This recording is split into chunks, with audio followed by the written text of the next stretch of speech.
July 7 world chocolate day ஆகிக்குது. இந்த chocolate டே என்னத்துக்கு கொண்டாடப்படுறது? இந்த சாக்லேட்டோட ஹிஸ்ட்ரி தான் என்ன? சரி விடுங்க, இந்த சாக்லேட்டோட தமிழ் மீனிங் தான் என்ன? இதெல்லாம் பற்றி நீங்கள் தெரிஞ்சுக்கணும். முதல்ல இந்த சேனலை சப்ஸ்கிரைப் பண்ணிக்கொள்ளுங்க. 2009 ஜூலை 7 முதல் சாக்லேட் டே கொண்டாடப்பட்டதாக சொல்லப்படுறேன். ஜூலை 7 ஏன் தெரியுமா கொண்டாடப்பட்டு? ஐரோப்பாவில் முதல் இந்த சாக்லேட் அறிமுகப்படுத்தப்பட்டது ஜூலை 7. அதனால தான் இது ஜூலை 7 கொண்டாடப்படுறது.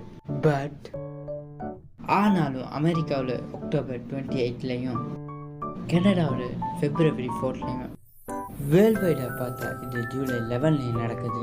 கைஸ், சாக்லேட்டோட ஹிஸ்ட்ரி தான் என்னன்னு உங்களுக்கு தெரியுமா? இதோட ஹிஸ்ட்ரி 4000 இயர்ஸ் முன்னுக்கேந்தே ஸ்டார்ட் ஆகுது. இந்த கொக்கோ மரம் கண்டுபிடிக்கப்பட்ட இடம் மெக்சிகோ. அமெரிக்காவின் பழங்குடியான மாயன் இனம் இந்த கடவுளின் பானம்தான் கலாச்சார உணவாகவும் மெடிக்கலுக்காகவும் பயன்படுத்தப்பட்டிருந்து வரலாற்று தகவல் குறிப்பிடுறது. 15th centuryல அமெரிக்கரிடமிருந்து அமெரிக்காவான ஐரோப்பியர்களுக்கு முதல் அறிமுகமாகுது. சரி விடுங்க, சாக்லேட்டோட தமிழ் மீனிங் தான் என்ன? சுத்த தமிழில் மொரோப்பான்தான் தற்காலத்தில் கொக்கோ மிட்டாயின்னு அழைக்கப்படுற. உங்களுக்கு மனசுக்கு பிடிச்சவங்களோட இந்த சாக்லேட்டை கொண்டாடலாம், அவங்களும் சந்தோஷப்படுவாங்க.